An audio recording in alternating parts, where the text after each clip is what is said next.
지난 주간에 우리 유희성 장로님 전국 환송 예배 갔더니 장남 되시는 분이 그런 말씀 하시더라고요. 초등학교 때 집에 가훈을 가져오라고 그래서 아버지 우리 집에 가훈 있어요? 그랬더니 아버지께서 믿음 그리고 사랑이다 이렇게 말씀하셨다고 그래요. 요사이 우리 천국에 가시는 분들 예배 드리러 가면은 그 순서지에 뒷면에 자녀들이 또 그 손자 손녀들이 남기는 글들이 실립니다. 얼마나 위대한 많은 업적을 남겼느냐 보다는 얼마나 좋은 성품을 지니고 살았는지, 그리고 또 자신들에게 얼마나 귀한 삶의 본을 보여주셨는지를 주로 그렇게 기록을 해 놓았더라고요. 유계준이라고 하는 분이 있습니다.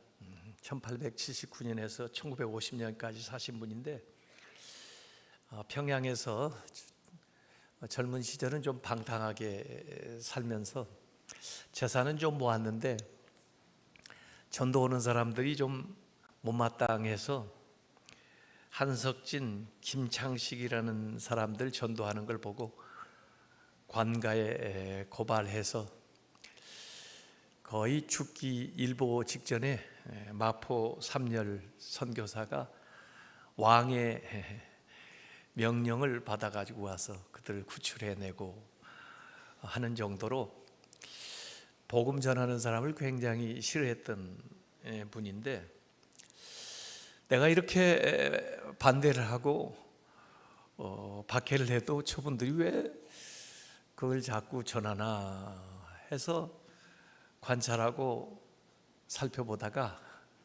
본인도 예수님을 영접하고 회개를 하게 되어서 나중에 이 유계준이라는 분이 평양의 그 산정현 교회의 장로님이 됐습니다. 그래서 주기철 목사님을 도와 목회를 했는데, 또 이 주기철 목사님이 대단한 분이죠. 신사참배 거부하시는 바람에 감옥살이를 오래 했는데 그 옥바라지를 다 이 유계준 장로가 하면서 그 가족들까지 돌봤는데, 결국 주기철 목사님이 순교를 하신 다음에는 장례를 치러드리고 그리고 그 유족들을 보살피다가 6.25가 일어나서 가족들은 다 남하를 했는데 본인은 교회를 지키겠다고 그곳에서 남아있다가 1950년 10월에 공산군들에 의해서 처형이 된 분입니다. 남한으로 남아한 그분의 아내와 6남 2녀가 어려운 중에도 믿음으로 아버지의 유지를 받들어 살았는데, 그 중에 장남 유기원 장로는 하버드 대학을 졸업을 하고 여기 앞에 있는 국립의료원 원장을 역임을 했고, 차남 유기형 장로는 부산의대의 교수로 봉직을 했고, 삼남 유기선 장로는 부산에서 병원을 개업해서 의사 일을 하고 있고, 사남 유기천 장로는 서울대학교 총장을 역임했고, 오남 유기진 장로는 부산에서 장기려 박사와 함께 안과 의사로 일하다가 1964년 미국에 가서 북미 기독의료 선교회를 창립을 했고, 육남 유기묵 장로는 미국 샌디에고에서 의사로 활동을 했고, 장녀 유기옥 권사는 누가의료원 원장을 지냈고, 차녀 유기숙 권사는 숭실대학교 총장을 지냈고, 그의 남편인 이한빈 씨는 국가 총리를 지낸 그 가문입니다. 유계준 장로님의 후손이 106명인데 지금까지 대를 이어서 교회 안에서뿐만 아니라 사회 각처에서 대단한 영향력을 미치는 인물들로 활동을 하고 있다 하는 그 기록을 보았습니다. 오늘 우리 자녀들과 함께 예배를 드리는데 우리 자녀들에게 우리가 무엇을 물려줄 건가 하는 생각을 해볼 필요 있습니다. 유형에 보이는 자산들, 재산, 물질 물려줄 수 있을까요? 그러나 그 눈에 보이는 유형의 자산보다 우리가 반드시 물려줘야 될 더 위대한 자산은 무형의 자산, 보이지 않지만 더 중요한 것들이 있습니다. 선진국으로 갈수록 재산의 대물림은 이제 거의 사라지고 있습니다. 사회에 환원하거나 또 좋은 일에 기부하는 것으로 나아가고 오히려 그들에게 바른 가치관 그리고 신앙생활 그리고 아름다운 성품들을 물려주는 것이 진정으로 우리가 해야 될 역할이라고 생각을 합니다.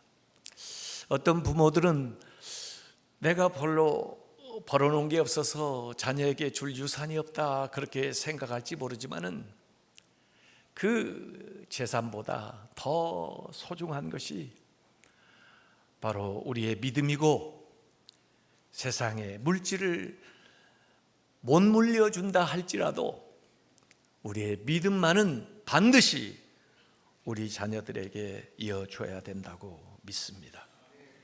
프랑스 철학자 장폴 사르트르는 그런 얘기했습니다.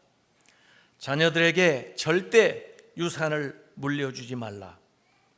그들에게 가장 귀중한 유산은 신앙심이다.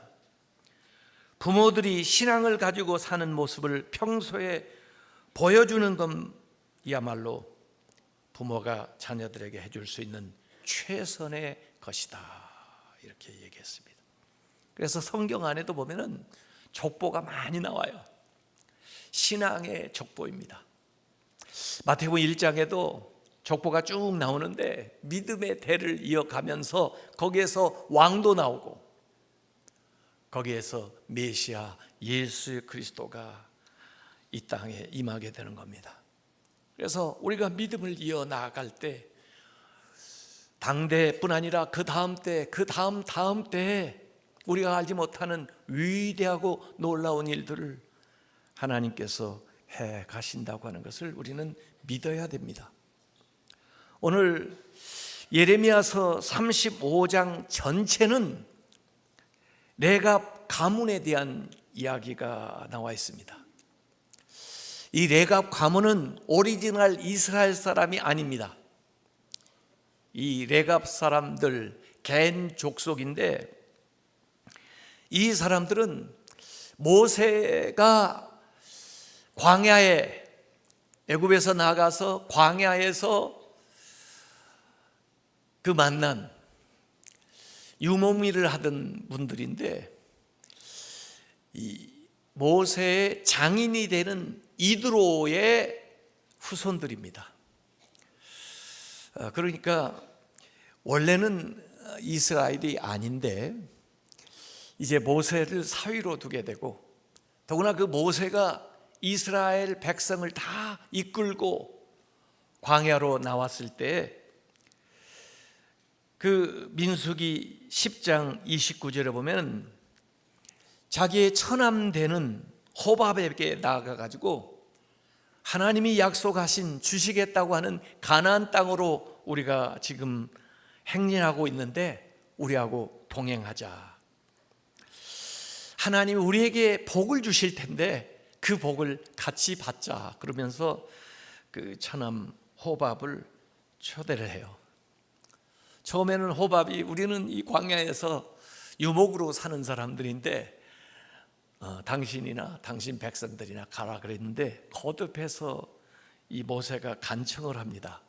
그것이 민수기 10장 31절 32절에 나와요.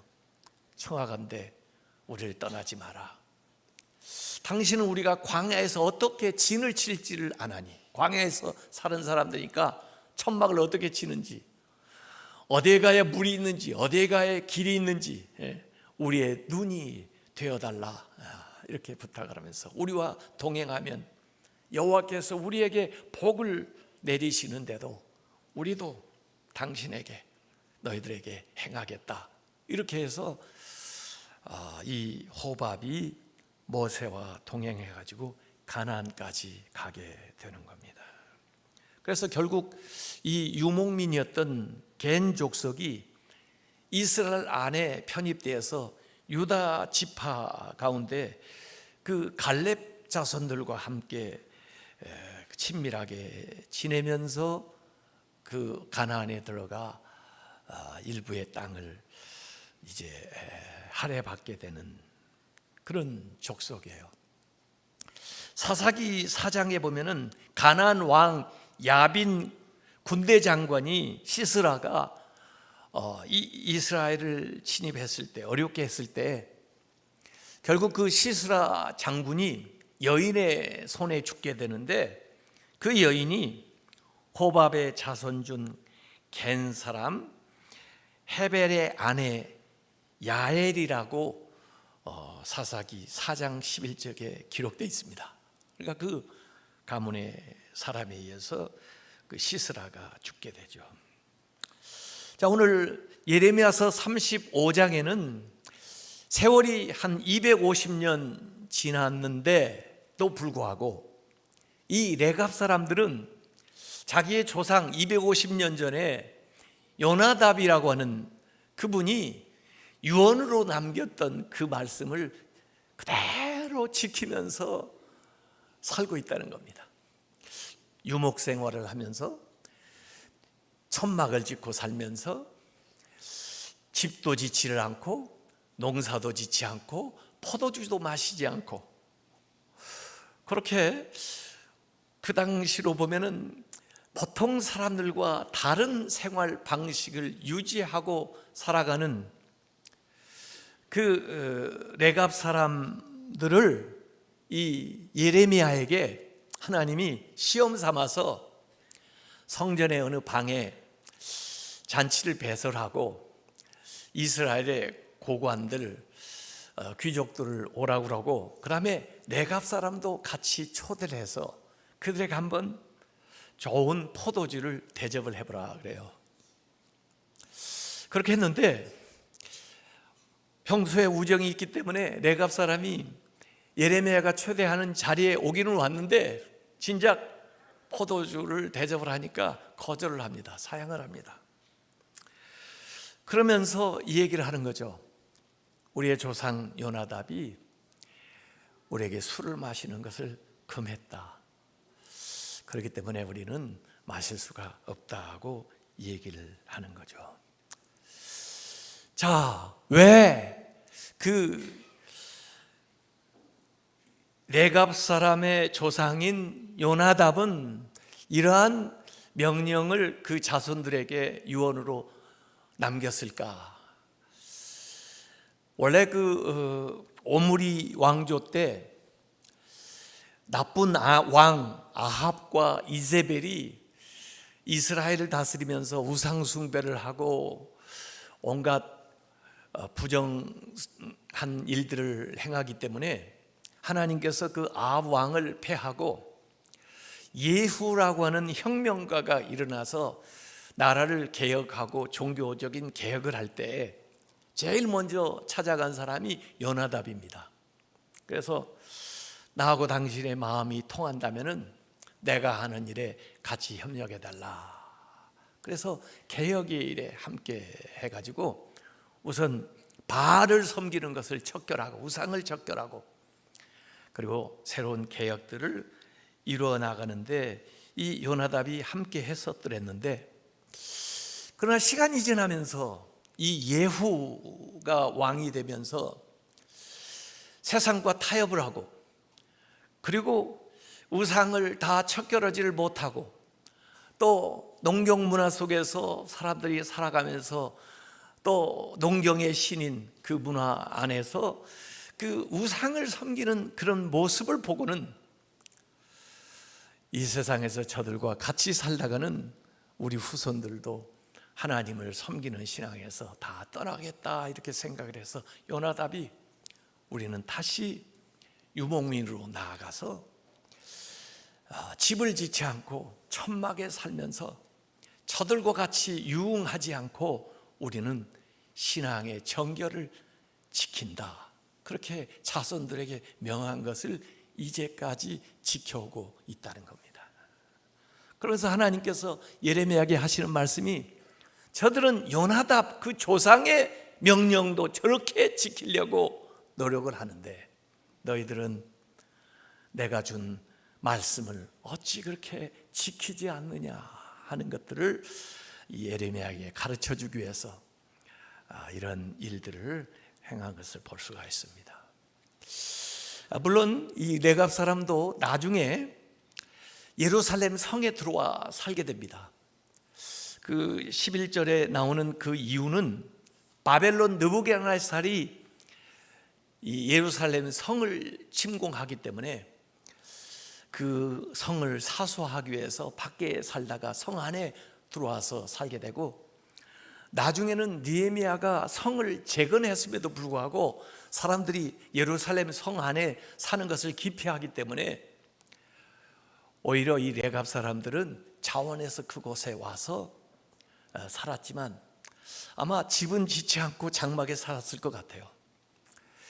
세상의 가치와 다른 구별된 삶을 살아가는데 믿음을 지키기 위해서 신앙생활을 하는 것에 최우선을 두고 삶을 살아가는, 세상 따라 살아가지 않고 믿음 따라 살아가는 이 레갑 사람들을 여기 예레미야서에 우리에게 제시하고 있는 것입니다.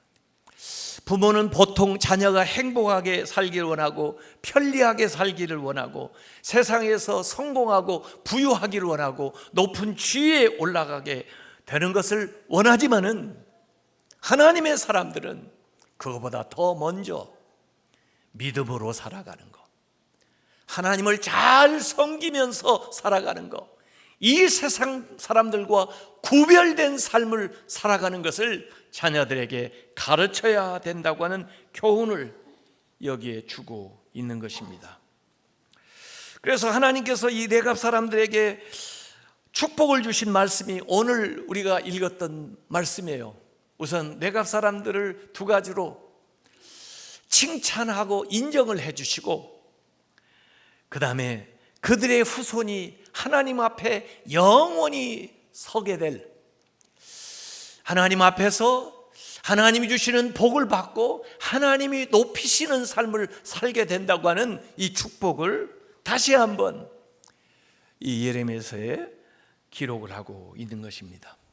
실제로 나중에 느헤미야가 돌아와서 예루살렘 성벽을 재건할 때에도 거기에 여기 레갑 사람들의 이름이 나옵니다. 느헤미야서 3장 14절에 보면 분문은 베나게헴 지방을 다스리는 레갑의 아들 말기야가 중수하여 문을 세우고 문짝을 달고 자물쇠와 빗장을 갖추었다라고 나옵니다.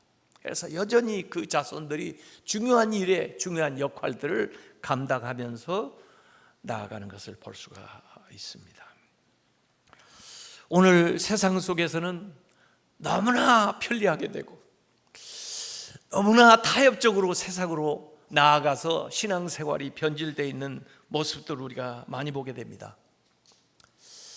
어느 한 곳에서는 신앙생활할 때문에 핍박받는 나라가 있는가 하면 우리나라와 서구 나라들은 기독교인들이 대접받고 잘되고 번성하면서 오히려 세속의 가치에 의해서 편질되어가는 이런 유혹을 많이 보게 됩니다. 그래서 우리는 이 시대에 바운더리가 있는 삶, 원칙이 있는 삶, 분별된 삶, 다른 안 믿는 사람들과 구별이 되는 그런 삶을 살아가야 됩니다. 심지어 불편을 감수하고라도 신앙생활을 위해서 우리가 먼저 해야 될 것들을 먼저 감당하는 그런 믿음의 전통을 교회에서뿐만 아니라 각 가정이 그것을 세우고 그것을 자녀에게 또 자녀에게 계속해서 가르쳐서 그들이 신앙적인 가치를 가지고 이 세상을 살아가도록 우리가 노력을 해야 됩니다. 제가 얼마 전에 에티오피아에 가면서 꼭 다녀오고 싶었던 곳이 랄리벨라였습니다. 그 해발 한 3,000m쯤 되는 그 고지대에 여전히 그 지역은 거의 90% 이상이 크리스찬들이에요. 과거의 방식으로 예배드리면서 살아가는데 제가 호텔에 묵었는데도 먹을 게 없어요. 반군들 때문에 다 시달리고 빼앗기고, 그래도 그 지역을 떠나지 않고 그들이 교회를 세웠는데, 과거에 그 성지 순례를 하기 위해서 예루살렘까지 갔는데 모슬림들이 예루살렘을 점령을 하고 또 가는 길도 내주지 않고, 그래서 이 랄리벨라에 새 예루살렘을 만들어 보자 해가지고 약 4만 명의 사람들이 120년 동안 예배당을 만드는데, 그 당시에는 11세기에서 13세기까지 유럽에서는 로마네스크 양식으로 건물을 첨탑을 세워서 하늘 높이 이렇게 세우는데, 이분들은 산악지역이니까 그 산에서 구멍을 뚫고 깎아서 아래로 내려가는 방식으로 교회를 세우는데, 지상의 교회 7개, 천상의 교회 4개 해서 11개의 교회를 거기에다가 세워놓고 매일 새벽 예배부터 시작해가지고 하나님을 예배하는 것을 중심으로 해서 그들이 모든 생활을 하면서 살아가요. 거기 가서 그분들 하는 걸 봤어요. 여전히 성경을 열심히 읽으면서 가르치고 암송하고, 그리고 그들이 모여서 기도하고 예배하고, 계속 서서 기도해야 되니까 기도 지팡이를 기대어 가지고 기도하는 그런 모습을 보면서, 야, 원래 이분들이 초대교회에 더 가까운 모습인데 우리는 너무나 세련돼 가지고 그들이 가지고 있는 아름다운 전통들을 잃어버리고 있구나 하는 그런 생각을 했습니다. 앞에 영상에서 보여줬던 이집트의 곱틱 크리스찬들, 우리가 카이로 그 외곽에 있는 그 모카탐 교회를 지난번에 성서 현장 연수하신 분들 같이 가셨지만은, 그 지역을 올라가면서 그 쓰레기 냄새 때문에 앙취가 풍기는데, 그 이집트에서 크리스찬들은 공부할 기회도 없고, 또 공부를 한다고 할지라도 취업에 제한을 받아가지고 취업을 할 수 없고, 그런 차별 대우를 받고 있는데, 그분들이 이곳에서 쓰레기를 분리하면서 그곳에서 살아가는데, 그들이 사는 집들마다 다 나는 신자라는 표시를 십자가로 다 집마다 해놓고 있어요. 심지어 아이들에게 부모는 너 앞으로 평생 그리스도인으로 살아야 된다 그러면서 이 팔에 십자가 문신을 새겨줘요. 제 아내가 그 아이들 그 손목에 있는 십자가 사진을 찍어 온 건데, 얼마나 아이들이 재미있게 밝게 그곳에서 놀면서 찬송을 부르면서 신앙생활을 하는지 몰라요. 그 쓰레기 마을을 다 통과하고 그 꼭대기에 딱 올라가 보니까 마치 지옥을 통과해서 천국에 온 것처럼 광장이 보이고, 그 산 위 동굴을 깎아가지고 들어가서 15,000명이 앉을 수 있는 그런 예배당을 그들이 만들어 놨는데, 얼마나 깨끗하고 얼마나 아름다운지 모르겠더라고요. 그래서 그곳에서 만나는 사람들을 만나면서 우리가 참 감동을 많이 받고 또 은혜를 나누었습니다. 우리 가정에 어떤 전통을 세워나갈 건가? 우리 자녀들에게 어떤 유산을 물려줄 건가? 어떤 신앙의 원칙을 가르칠 건가 하는 것을 오늘 우리가 생각하고, 오늘 집에 가서 우리 자녀들과 같이 의논하면서 다만 몇 가지라도 자녀들과 같이 할 수 있는 것들을 우리가 계획을 했으면 좋겠습니다. 로저 밥슨이라고 하는 이 기자가 아메리카에서 추앙받는 지도자에게 물어봤다고 그래요. 아메리카, 남미, 남아메리카가 있는가 하면 북미, 미국과 캐나다가 있는데 지하자원으로 말하면 남미가 훨씬 풍부한데 왜 남아메리카는 못 살고 북아메리카는 더 잘 사는지 그 요인을 한번 알고 싶다고 그랬더니 대답이 남아메리카, 남미는 스페인 사람들이 황금을 찾기 위해서 왔었고 북미는 영국의 청교도들이 신앙을 찾아 왔기 때문에 세월이 지나면서 이 남미와 북미가 이렇게 차이가 났다라고 얘기를 하는 인터뷰 내용이 있습니다. 우리가 믿음으로 살아가야 되고 믿음으로 살 때 엄청난 하나님의 역사가 계속해서 대를 물려가면서 나타납니다. 예수님의 70 제자들이 전도 활동을 하고 돌아왔어요. 그 사람들이 전도하면서 자신들도 놀란 것이 말씀을 전할 때 능력이 나타나서 귀신이 쫓겨가고 병이 고침받고 하나님 말씀이 전해주니까 너무 기뻐서 예수님에게 돌아와가지고 보고를 하는 겁니다. 우리가 기도할 때 귀신이 나아갔습니다. 병이 고침받았습니다. 복음이 전해졌습니다. 해서 기뻐 예수님에게 보고할 때 예수님께서는 내가 이미 다 알고 있다. 귀신이 떠나가는 건 내가 다 봤다. 이렇게 말씀하시면서 누가복음 10장 20절에 이런 말씀하셨습니다. 그러나 귀신들이 너희에게 항복하는 것으로 기뻐하지 말고 너희의 이름이 하늘에 기록된 것으로 기뻐해라. 물론 기뻐해야 되는데 귀신이 쫓겨가는 거, 능력이 나타나는 거, 세상에서 성공하는 거, 세상에서 재물을 많이 얻는 거, 세상에서 높은 지위에 올라가는 거, 그것보다 더 기뻐해야 될 것은 내 이름이, 내 자녀의 이름이 하늘나라야 생명책에 기록되어 있는 것이 더 기쁜 것이다.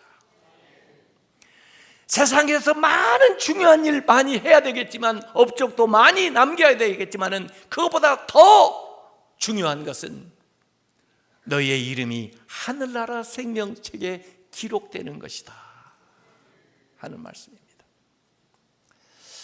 오늘 우리 자녀들에게 우리가 여러 가지 눈에 보이는 영광, 대학의 진학이라든지 직장의 취업이라든지 사업의 성공이라든지 승진이라든지 많은 재물도 중요하고 또 그것을 얻었을 때 기뻐해야 되겠지만 그거보다 더 소중한 것이 있고 그거보다 더 내가 기뻐하는 것이 있다는 것을 분명히 가르쳐줘야 됩니다. 그것은 하나님의 사람으로 살아가는 것, 하나님의 나라의 생명책에 이름이 기록되어 있는 것, 그리고 이 땅에서 어떠한 상황과 어떠한 어려움 가운데서도 믿는 사람으로 당당하게 살아가라고 하는 것을 우리 자녀들에게 가르치고 그러한 믿음을 계속해서 계승해 나가는 우리 중앙교회 성도들 교회 되시기를 주님의 이름으로 축원합니다.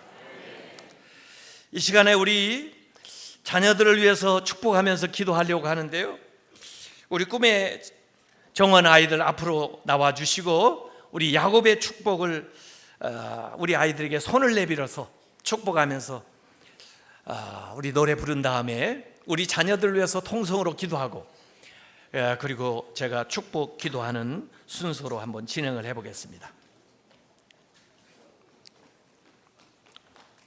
야곱의 축복 노래를 부르겠습니다.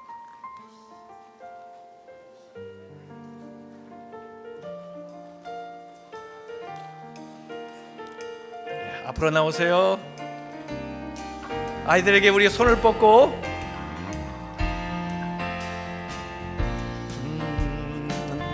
담장 너머로 뻗은 나무 가지에 푸른 나무처럼 앞에도 서고요. 하나님의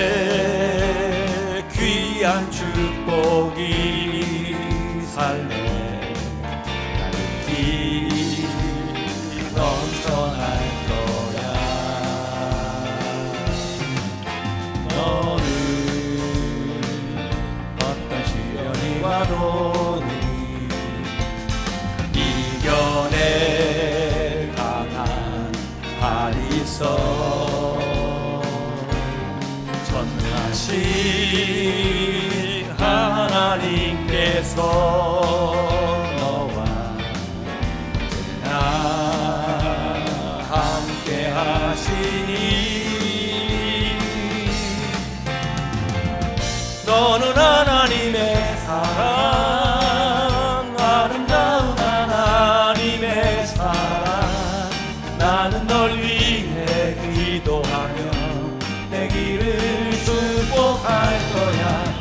너는 하나님의 선물, 사랑스러운 하나님의 열매, 주의 품에 꽃 피운 나무가 되어줘.